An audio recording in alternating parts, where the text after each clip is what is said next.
tugas ini merupakan pertanggungjawaban kami atas materi yang disampaikan di kantor kemarin dan ditugaskan kepada kami untuk menyampaikan kembali kepada rekan-rekan sekalian tentang apa saja yang sudah kami terima di kantor. Sebelum acara dimulai, marilah kita berdoa terlebih dahulu kepada Mas Amin. Dipersilakan untuk memimpin.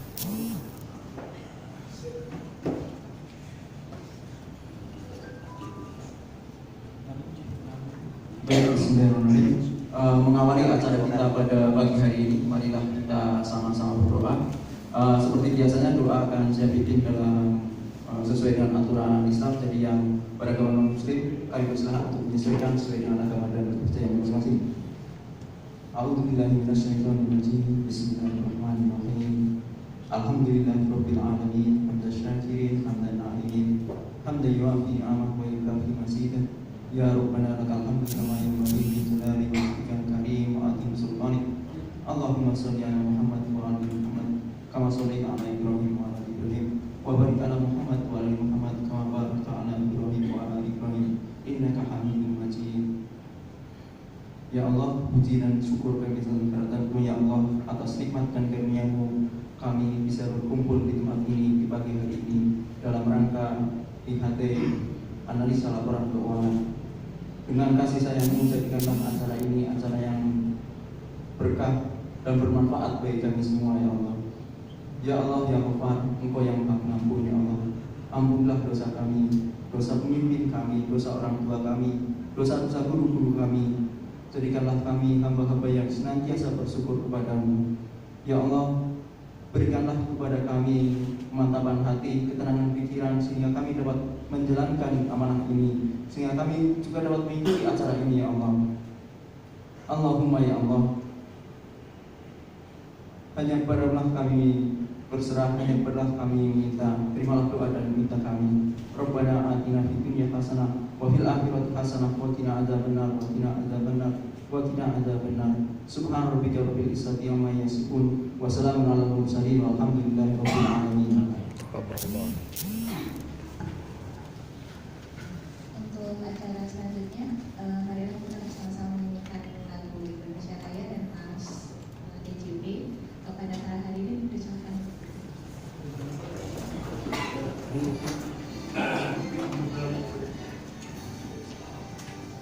Indonesia tanah airku, tanah tumpah darahku.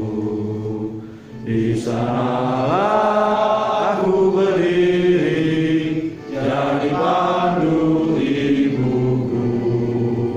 Indonesia kebangsaanku, bangsa dan tanah airku. Marilah kita berseru, Indonesia bersatu. Hiduplah tanahku, hiduplah negeriku, bangsaku, rakyatku semuanya. Bangunlah jiwanya, bangunlah badannya untuk Indonesia Raya. Indonesia Raya, merdeka, merdeka, tanahku, negeriku yang ku cinta. Indonesia Raya, merdeka, merdeka, hiduplah Indonesia Raya. Indonesia Raya, merdeka, merdeka, tanahku, negeriku yang ku cinta. Indonesia Raya, merdeka, merdeka, hiduplah Indonesia Raya.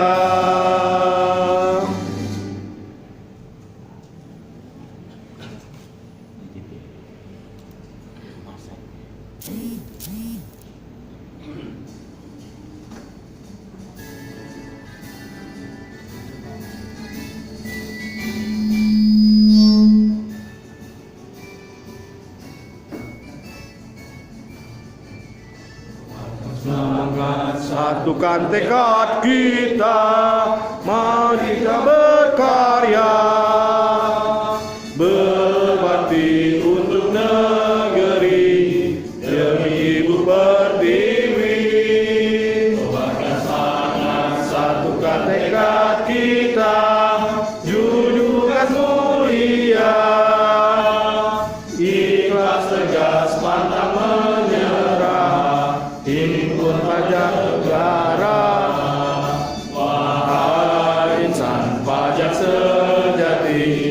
tunjukkan pada dunia institusi terbaik bagi negara. Direktorat Jenderal Pajak wujudkan karya nyata untuk masyarakat sejahtera Indonesia Jaya.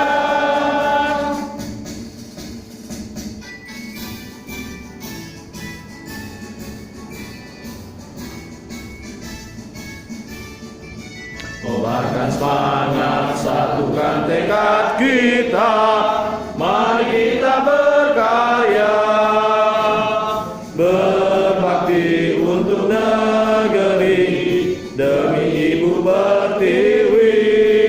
Kobarkan semangat, satukan tekad kita, untuk tugas mulia, ikhlas tegas pantang menyerah, himpun hanya negara. Wahai insan pajak sejati, tunjukkan pada dunia institusi terbaik bagi negara. Direktorat Jenderal Pajak wujudkan karya nyata untuk masyarakat sejahtera Indonesia Jaya.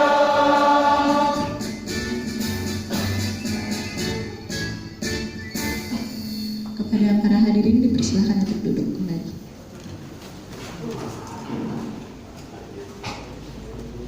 Untuk acara selanjutnya akan disampaikan pengantar analisis laporan.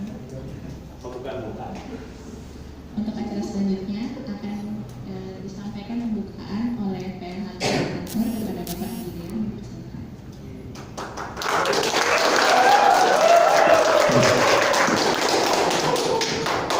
Ini kalau pas lihat itu kayaknya sih saya nih.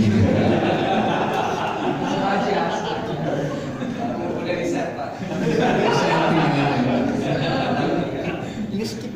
Baik, rekan-rekan sekalian, Assalamualaikum warahmatullahi wabarakatuh. Selamat pagi dan salam sejahtera buat kita semua. Seperti yang sudah rekan-rekan ketahui bahwa ada beberapa dari rekan kita, Pak seksinya Pak Petrus, kemudian AR-nya ada Mas Amin, Mas Muhajir, Mas Ahmed, kemudian ada dari pelaksana extend Doni dan Vidi ya. Jadi mereka hari Senin Selasa kemarin telah mengikuti IHT atau pelatihan analisis laporan keuangan di Kanwil ya, dan sudah menjadi kewajiban mereka juga untuk transfer knowledge ke teman-teman semua yang ada di KPP. Dan saya kira materi analisis laporan keuangan ini sangat penting ya buat kita ya. Ya nggak cuma buat AR fungsional atau mungkin di extend yang memang juga mempunyai fungsi yang sama, tapi juga pelaksana-pelaksana yang lain ya, karena mereka juga nanti calon-calon AR juga ya kan, atau mungkin ada yang jadi calon fungsional juga ya. Nah seperti yang rekan-rekan ketahui bahwa laporan keuangan ini kan merupakan proses akhir ya dari proses akuntansi ya, yang dapat menggambarkan posisi keuangan dari suatu perusahaan, juga dapat mengetahui hasil akhir dari usaha perusahaan itu sendiri, dan juga kita dapat tahu ya perubahan-perubahan yang ada dalam posisi-posisi laporan keuangan itu. Dan tentu kemampuan kita untuk menganalisis laporan keuangan ini juga penting ya, karena analisis laporan keuangan itu tentu kita dapat membaca, dapat memahami ya laporan keuangan dari suatu perusahaan ya. Kita juga bisa menghasilkan angka-angka yang ada di laporan keuangan ya. Kita juga bisa mengevaluasinya ya, bahkan terakhir mestinya dari analisis laporan keuangan ini kita dapat mengambil keputusan. Ya tentu kalau kita bicara manajemen perusahaan, keputusan yang diambil adalah keputusan yang terkait dengan kebijakan perusahaan, kebijakan manajemen. Nah, tapi kalau dari sisi kita di Direktorat Jenderal Pajak, tentu keputusan yang kita ambil adalah yang terkait dengan penggalian potensi pajak, ya. Sehingga menurut saya ini sangat penting, ya. Mungkin teman-teman AR juga bisa di refresh lagi, bahkan mungkin dapat bertambah ilmunya, ya, karena mungkin nanti juga ada contoh-contohnya kali ya Pak Petrus ya. Nah, kemarin memang materinya selama 2 hari ya, 2 hari full kayaknya. Jadi mungkin hari ini cukup kita 1 hari full aja. Iya, sampai buka puasa bareng lagi deh. Gimana, siap? Siap. Kalau siapnya sambil merem ya. Baik, terima kasih kepada para pemateri, dan mungkin nanti juga harusnya sifatnya lebih banyak diskusi ya. Mungkin teman-teman AR punya pengalaman, nah juga nanti bisa didiskusikan. Mungkin saya kira itu yang bisa saya sampaikan, dan dengan ini IHT analisis laporan keuangan saya buka. Terima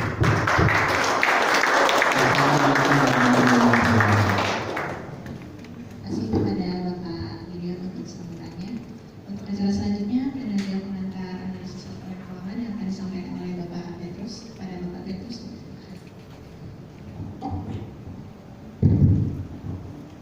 Karena saya minta izin berdiri ya. Karena kalau presentasi itu lebih enak berdiri, karena lebih bisa membaca slide lebih gampang. Jadi mas buka slide-nya mas. Oke.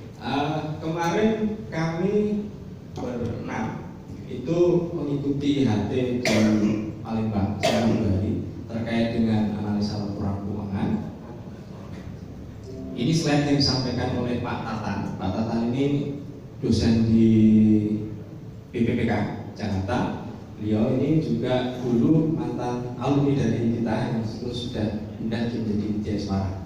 Dia terakhir fungsional selama 21 tahun kalau nggak salah ya. Fungsional selama 21 tahun. Jadi dia sudah sangat berpengalaman. Jadi saya akan menyampaikan materi mungkin pengantarnya saja. Nanti untuk selanjutnya akan dibagi 2 tahap lagi, yaitu terkait dengan rasionya dan yang terakhir ke laporan. Jadi pada intinya begini, kenapa kita Bapak Kakak kita menginginkan adanya kita untuk belajar mengenai analisa laporan keuangan, karena seperti kita ketahui bahwa penerimaan annual subscriber itu kan cukup anjlok ya, cukup rapotnya merah, sehingga beliau berharap bahwa kita dengan kita melakukan analisa laporan keuangan itu nanti kita akan bisa meningkatkan kualitas dari himbauan kita maupun kualitas dari audit yang dilakukan oleh fungsional. Jadi harapannya ke sana. Jadi kita juga satu sisi memang ini tidak bisa dipelajari dalam 1-2 hari, karena memang ini butuh suatu pengalaman terus menerus, kita melambat terus menerus. Tapi kalau kita tidak memulai dari sekarang, kita tidak akan pernah bisa. Ini yang sekian. Jadi selama ini kalau kita bicara analisis laporan keuangan kan kita sering kali bingung ya, apa itu analisis laporan keuangan.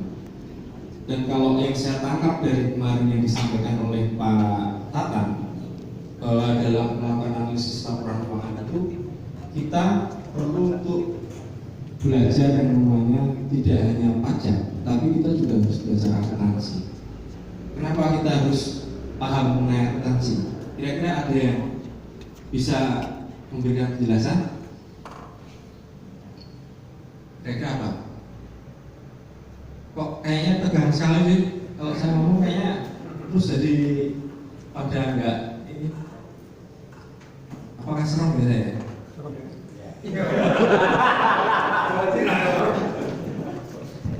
Jadi gini, kenapa kita perlu untuk belajar untuk mempelajari akuntansi? Karena di penjelasan pasal 28 ayat 7 Undang-Undang KUP di situ disebutkan.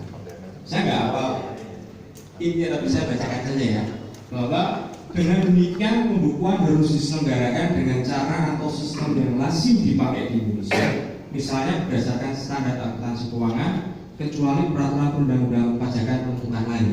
Di sini disebutkan seperti itu. Artinya apa? Kita tidak boleh hanya terpaku pada ketentuan perpajakan saja, tapi kita juga harus paham siklus akuntansi, cara pencatatannya seperti apa, normalnya sesuai PSAK itu seperti apa, kita harus paham.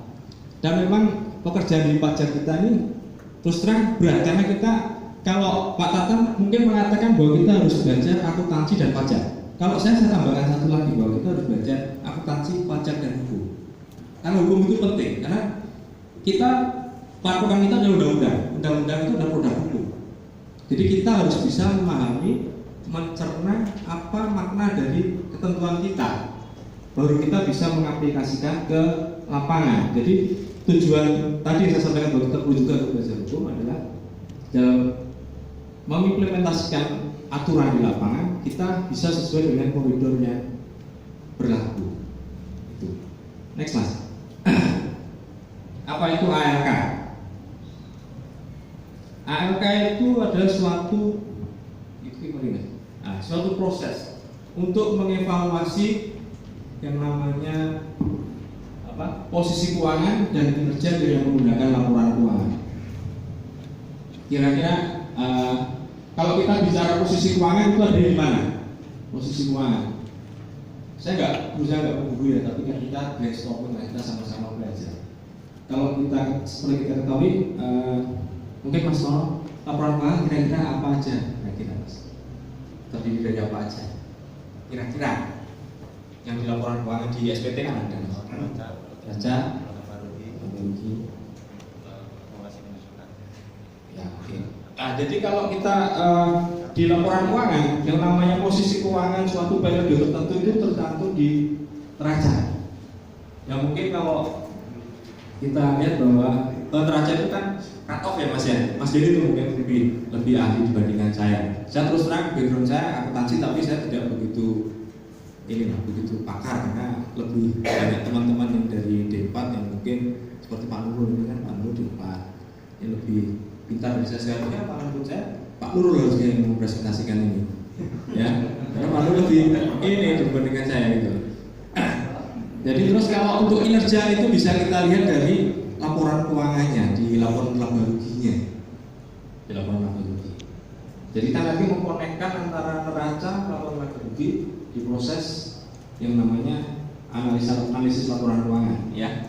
Terus apa fungsinya? Fungsinya itu kita pertama adalah untuk menilai kewajaran dari laporan keuangan wajib pajak,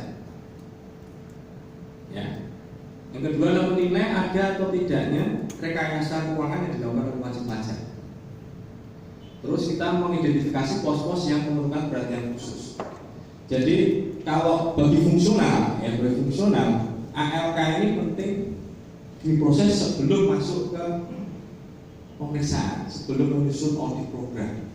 Jadi dari ALK yang kedua nanti akan ketahuan pos-pos mana yang perlu kita dalami, ya Mas ya, Mas Dulan ya, yang akan didalami lebih lanjut, sehingga kita akan lebih konsentrasi di sana, karena itu adalah suatu titik awal kita untuk masuk. Terus bagi AL otomatis kan untuk menghimbau atau menambah setoran pajak untuk WB membutuhkan SPT dan lain sebagainya. Intinya di sini adalah bahwa analisis laporan keuangan atau ALK ini adalah sebagai early warning system. Early warning system bagi kita untuk mendeteksi apakah kita perlu mendalami lebih lanjut. Kalau sudah normal-normal sudah dianalisa kita, ternyata rasio-rasionya semua sudah normal, ya saya rasa kita harus perlu ganti ke WP yang lain. Tapi kalau di situ ada suatu titik yang krusial yang perlu kita dalami lebih lanjut, itu yang kita dalami. Ya, next mas. Ini pola pikirnya. Intinya di sini ada next mas. Intinya tadi seperti saya sampaikan, bahwa intinya ALK ini adalah early warning system, ya, early warning system yang kita pakai untuk mendeteksi apakah kita lanjut apa enggak.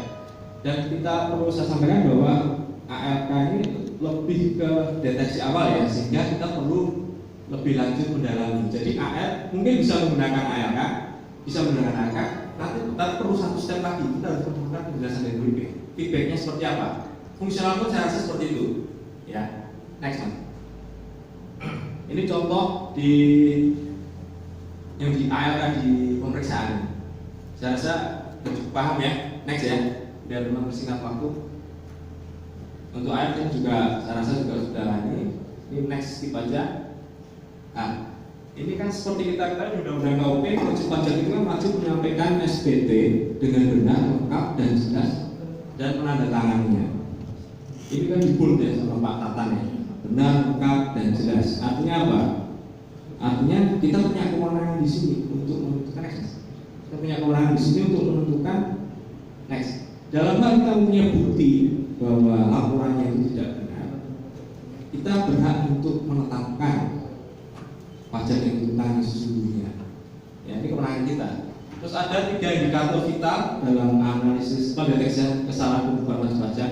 Yang pertama itu GPM, gross profit margin atau rasio laba kotor. Yang kedua cost driver atau relevant cost. Yang ketiga analisis kredit perbankan. Ini kemarin yang ditekan oleh Pak Natani seperti ini.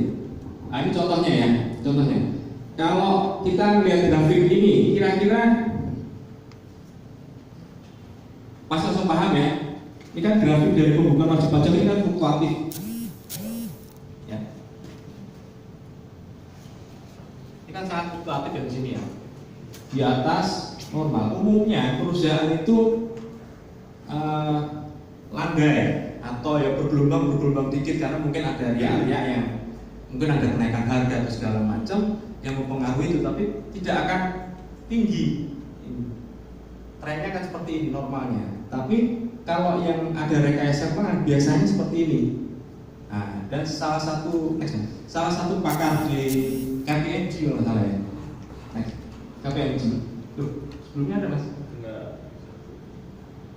Ini putih. Oh, putih ya. Jadi dia mengatakan bahwa kalau laporan keuangan itu Mas. Nah, ya, apabila terjadi fluktuasi laba kotor dengan penurunan yang tinggi yang tadi grafiknya naik turun yang nggak jelas tadi sebagai hasil perbandingan selama 3 tahun berturut-turut, maka hal ini merupakan indikasi adanya fraud. Ya, mungkin yang fungsional lebih paham lah dibandingkan kami karena kan lebih sering berinteraksi dengan laporan keuangan. Namun ini patut kita itu bisa normal andai kata ya. Andai kata memang kondisi global atau kondisi ekonomi makro di negara kita misalnya atau dunia itu memang sedang lesu atau memang sedang jelek lah. Contohnya saat ini lah mungkin kita kan mengalami krisis ekonomi ya. Itu mungkin masih bisa. Makanya dalam bentukan ini kan hanya indikasi, makanya kita harus perlu melihat lagi kondisi keuangan secara global seperti apa. Dan kalau ada penurunan ada kelesuan ekonomi itu biasanya perusahaan lain pun akan mengalami kelesuan juga. Next Mas. Nah ini cost driver. Cost driver itu selalu mengikuti sales. Jadi kalau sales naik dia akan naik. Kalau cost driver turun, kalau sales turun dia akan turun. Jadi kalau boleh saya sedikit bercerita ya Mas, soal di dalam teori ekonomi kita kan belajar ya Mas.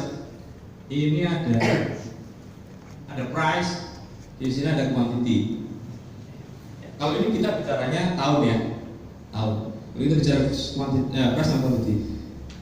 Dalam teori ekonomi itu kan ada total cost sama dengan fixed cost plus variable cost.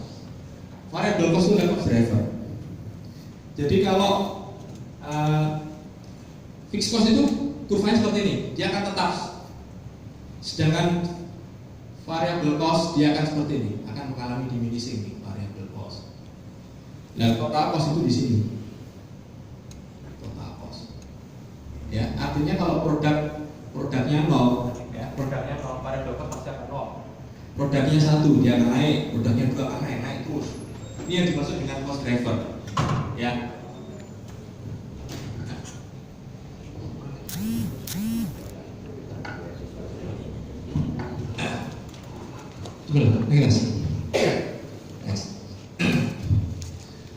Jadi nanti cost driver ini bisa kita pakai sebagai satu rujukan. Misalnya gini, suatu perusahaan dia awalnya truknya hanya 1, dia hanya punya 1 alat angkut truk hanya 1. Terus di tahun berikutnya dia beli 1 truk hanya 2. Tapi omsetnya stagnan. Itu kan aneh kan? Karena harusnya dia dengan menambah 1 truk, menambah 1 kapasitas angkut, dia pasti sudah memprediksi bahwa dia omsetnya pasti akan naik dan dia pasti akan sudah mengembangkan kapasitas produksinya atau apapun lah itu untuk penjualannya. Nah, ini yang dimaksud dengan cost driver yang tadi, ya, variable cost. Terus ini adalah analisis kredit perbankan yang ketiga, indikator yang ketiga. Di sini disebutkan kenapa perusahaan sakit tetap diberikan pinjaman dari bank, ya. Ada 2 kemungkinan. Yang pertama karena wajib pajak membuat pembukuan dana. Yang ketiga karena banknya tidak merata atau kredit analisis diperdayai. Tapi kalau kita sebagai seorang fiskus, itu kalau tadi kata Mas Joni Mas, itu biasanya kita sering curi gadget Mas ya. Kita larinya ke sini, karena pembukuan wajib pajak itu ganda atau double. Ya. Seperti kita ketahui, karena ada krisis ekonomi yang kemarin-kemarin, itu memang di perbankan pun kredit analisis perbankan ini lebih ketat, lebih susah. Jadi kita bisa memandang bahwa sekarang ini bisa kita abaikan lah, karena lebih banyak ke sini biasanya. Ya karena sekarang dengan kondisi kredit analis yang ketat, ini mungkin bisa, cuma memang ada faktor-faktor lain, misalnya ada penjamin, itu memang masih bisa, masih masuk akal. Makanya kita tetap harus dalami lagi. Next Mas. Nah ini kemarin Pak Tata memberikan ada 5 rasio dalam pemberian kredit. Bank itu akan memberikan kredit kalau semua rasio ini terpenuhi. Ya. Yang pertama itu interest coverage ratio, itu EBIT dibagi bunga pinjaman. Ya, itu normalnya adalah 2:1. Sekarang EBIT itu apa kira-kira? Saya punya di TAD. Earning before interest and taxes, ya. Mungkin kalau saya bukan bermaksud menggurui ya, tapi kita belajar sama-sama ya, Kalau boleh saya sampaikan, di sini kan ada sales, di sini ada COGS ya, terus ada gross profit ya, terus ada administration and sales ya, expense ya. Di sini nanti ketemu net profit ya. Ya, net profit baru nanti ada biaya other expense, ya kan? Ini expense, ini baru ini apa nih Mas?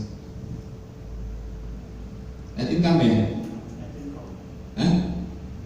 Lupa sih Mas. Net income ya? Net income.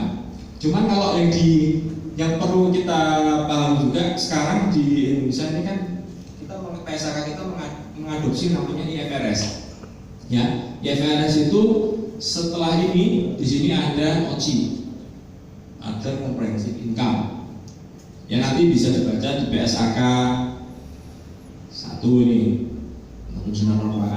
tapi juga nanti kalau mau kopi kita punya kemarin dikasih slide bahan ajarnya KISU Intermediate Accounting yang sudah konvergensi IFRS.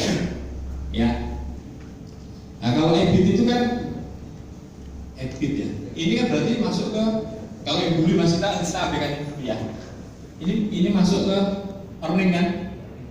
Benar nggak? Earning. Nah, terus kalau ini di sini tax, ini baru ketemu earning before tax. Kalau di sini dikurangi interest, sini baru ketemu EBIT. Ya. Ini kalau belajar akuntansi keuangan pasti ketemu ini namanya EBIT sama EBIT.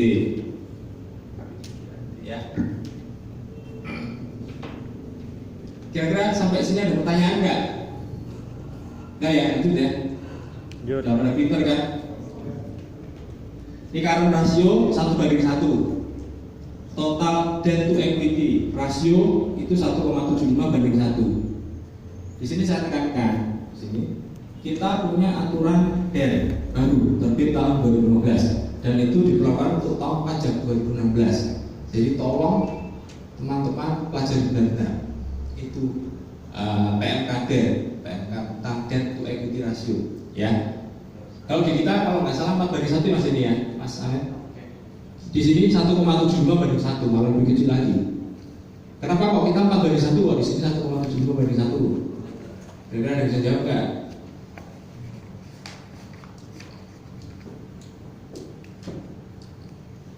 Ya kalau saya jawabnya gampang, itu kajian BKF.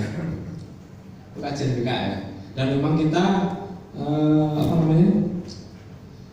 kalau kita patok segini, banyak WP yang akan komplain, protes. Dan 4:1 pun banyak WP yang protes saya rasa. Karena apa? Tidak semua karakteristik industri atau usaha itu bisa 4:1. Karena ada capital intensif, ya, capital intensif, ada labor intensif kan. Kalau yang capital dia butuh modal yang sangat besar. Jadi pasti di sini besar. Kalau labor intensif dia modalnya kecil dan cuma tenaga kerja, di sini bisa kecil. Jadi memang kalau kita patok 4:1 sebenarnya perlu kajian benar-benar. Harusnya kalau dari itu menurut saya pribadi itu harus dibikin per industrinya harusnya.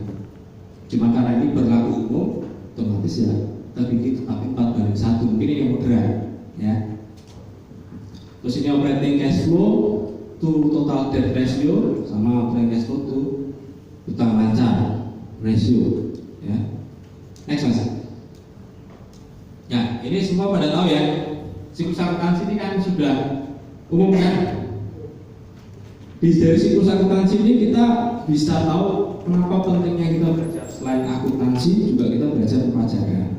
Di sini kita sering bermain di sini nih. Kita terpatok kepada aturan kita, ya, aturan kita. Kita jangan melihat sampai ke sini. Inilah mengapa kita harus belajar AMK, ya. Kita harus paham akuntansi, kita harus paham perpajakan. Next Mas. Ini SPT kita. Kira-kira udah paham semua lah ini ya. Biar cepat. Kalau penghasilan itu di pasal 4 sama pasal 5. Kenapa pasal 5 ya? Kira-kira apa nih? Jangan ngomong terus biar ada interaksi gitu. Pasal 5 ini apa pasal 5? Pasal 5 apa pasal 5? Yang kemarin habis di TSD kan? Hah? Apa pasal 5? Hah? Oh, jadi pasal 5 BUT, ya, objek pajak untuk BUT. Jadi kalau kita konstruksi undang-undang kita, pasal 1 itu adalah definisi umum, ya. Pajak penghasilan dikenakan atas penghasilan yang diterima atau diperoleh oleh subjek pajak dalam tahun pajak. Pasal 1. Pasal 2 baru bicara kewajiban pajak subjektif objektifnya kan. Pasal 3 bicara non subjek kan, yang badan pemerintah segala macam itu. Pasal 4 baru bicara objek. Kalau kita baca undang-undang itu sebenarnya ngalir undang-undang sekarang, enak bacanya. Pasal 5 itu pajak untuk BUT. Terus untuk biaya di pasal 6, ini pasal 5 ayat 3. Tapi pasal 6 pun kita harus memperhatikan ketentuan pasal 9 ayat 1. Pasal 6 ayat 1 ini intinya apa Mas? Kira-kira. Saya cuma berusaha untuk ini ya, apa? Brainstorming sesama-sama belajar ya Mas. Pasal 6 ayat 1 ini bicaranya apa Mas kira-kira Mas? Biaya yang apa? Jadi kalau kita dulu belajar di DTSD di kuliah di STAN atau di DTSD ya, DTSD yang namanya biaya itu harus memenuhi 3 unsur kan, dia harus 3M. Di sini kan pasal 6 ayat 1 B3M. Tapi di situ tertulis B3M termasuk Tapi kenapa kok sumbangan masuk di sini, Mas? Nah, sumbangan itu masuk di pasal 61. Karena sebenarnya dia bukan biaya 3M, tapi dia boleh jadi biaya 3M asal memenuhi kriteria tertentu sebagaimana diatur PP ya, tentang sumbangan. Pasal 91 ini bicara yang tidak diperkenankan. Jadi secara accounting mungkin dia boleh, tapi secara pajak tidak boleh. Next ya. Ini kemarin sama Pak Tata ditekankan di sini nih. Untuk pasal 10 ayat 6 ini terkait dengan perhitungan HPP, ini kita bicaranya tentang persediaan, ya. Pasal 10 ayat 6 itu persediaan. Terus pasal 11 itu penyusutan. Nah, kalau penyusutan itu kan ada penyusutan yang final ada enggak, yang bahasa final apa enggak, itu harus kita pisahkan. Kita bisa memisahkan, ya. Terus pasal 11 ayat 11A amortisasi. Next Mas. Ini udah clear ya, kalau ini ya, saldo normal udah clear ya. Nanti bisa dipelajari sendiri kok, ya. Next Mas. Kalau penjurnalan ada masalah nggak kira-kira, Mas? Penjurnalan untuk PPH, karena kan kalau kita tidak paham jurnalnya seperti apa, kita agak kerepotan untuk melakukan analisa laporan keuangan untuk jurnal-jurnalnya. Karena kita harus paham laporan keuangan kan ya. Skip aja. Udah paham ya? Kalau diam itu paham biasanya. Next ya Mas. Next aja next. Nah ini dia. Next aja next. Bilang lain. Nah ini. Kalau biaya bunga pinjaman ini udah tahu ya. Kadang-kadang perusahaan di kita ya, di kita ini banyak yang ada utang pada pemegang saham, ya kan? Utang pada pemegang saham dan dia tidak ada biaya bunga. Nah di sini di dulunya di SE ini, terus diangkat di PP 94 tahun 2010. Kalau pasalnya saya terus tidak hafal, nanti dicari aja. Di situ ada syarat pinjaman tanpa bunga, ada syarat tanpa bunga di situ ya. Nanti dibaca lagi di sini. Terus untuk biaya entertainment ini harus ada bukti ininya ya, bukti pendukung. Terus untuk pemakaian HP dan mobil dinas ini kemarin juga ditekankan sama Pak Tata. Kenapa ini dengan HP sama mobil dinas? Di Cap 220 itu disebutkan bahwa boleh disusutkan 50%. Ya Mas Tias ya, Mas Tias paham kayaknya. Boleh disusutkan 50%, tapi harus kita ingat dia boleh menyusutkan HP atau mobil dinas 50%. Tapi kalau di aktiva tetapnya tidak ada mobil atau HP, masuk kita boleh membiayakan voucher atau pengeluaran untuk mobil. Nggak boleh, nggak fair dong. Dia nggak punya mobil kok, atau membebankan. Nah itu kita harus kita kritisi, Mas Anton ya. Itu boleh saja, boleh. Terus mulai sampai ke next. Nah ini kalau udah pada paham semua lah ya, AR itu udah jago semua sama fungsional ini, Mas Tuhan apalagi itu kan senior saya jauh paham sekali soal ini. Next Mas. Ini juga next aja. Nah ini juga next aja ya. Atau mau ini bedanya pasal 24 sama 26 apa? Mas Unggul, Mas. Pasal 24 apa Mas? Pasal 26 apa Mas? Apa Mas? Kira-kira Mas? Kira-kira apa Mas? Saya nggak boleh nanya fungsional, pasti sudah pada tahu semua, malah jago-jago. Apa Mas? Jadi pasal 24 itu bicaranya kita punya penghasilan dari luar negeri, dipotong di sana. Terus kita bagaimana cara kita mengkreditkan kredit pajak di luar negeri itu. Jadi kita sebagai pihak yang dipotong, ya. Tapi kalau PP pasal 26 kita bicara kita sebagai pemotong. Kita memberikan pembayaran luar negeri, royalti dan lain-lain. Kita sebagai pemotong. Betul nggak Mas ya? Betul ya? Next ya. Ini ada beberapa ringkasan rekonsiliasi fiskal yang sudah dibuat oleh Pak Kitan. Saya sekilas saja ya. Ini potongan penjualan. Di TSAK kita menganut boleh pakai metode realisasi, boleh penyisian. Yang kita akui secara fiskal adalah realisasi, ya. Tapi jangan terus yang penyisian ini dikoreksi semuanya, tidak. Yang kita boleh mengoreksi yang benar-benar cadangan. Kalau yang sudah terrealisasi ya boleh, otomatis nggak ada masalah. Karena kita menganut prinsip realisasi. Next mas. Ini sama. Berarti penjualan sama. Untuk penilaian persediaan di pasal 10 Undang-Undang PPL kita menyebutkan bahwa kita menganut historical cost, ya, bahwa biaya yang sebenarnya atau seharusnya. Ya, seharusnya itu prefer ke pasal 18 mengenai hubungan istimewa, ya, untuk catatan. Otomatis di sini kita ambil adalah metode cost. Kalau PNBP pakai metode ini ya nggak ada masalah, tapi kita ada koreksi fiskal, kan gitu, ya. Untuk metode ininya yang kita ambil adalah FIFO sama average. Next mas. Next saja nih. Next.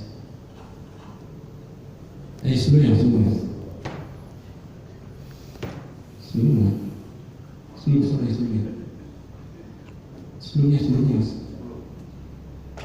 Sebelum penghasilan semen ada keuntungan. Nah ini mas. Ini ada yang ini enggak protes ya ini kira-kira. Keuntungan penjualan harta berupa tanah bangunan nggak dikoreksi fiskal. Ada yang berapa ya? Penjualan tanah bangunan itu setahu saya final ya mas? Final kan? Berarti otomatis di sini harusnya ada koreksi fiskal. Jadi mungkin salah ketik, ya. Next, jangan sampai ini dipakai patokan terus kita tutup mata, kita harus tetap kritis ya. Oke, next. Next, nggak ada masalah. Next. Kayaknya dari saya cukup sekian, kayaknya sudah selesai materi saya. Mungkin mas bisa dilanjut oleh Mas Doni, Mas Amin. Oh, kalau wajah itu nanti gelombang 3. Menutup ya. Kita serahkan ke MC monggo.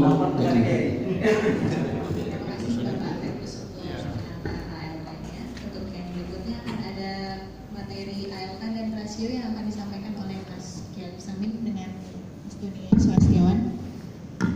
Persilahkan untuk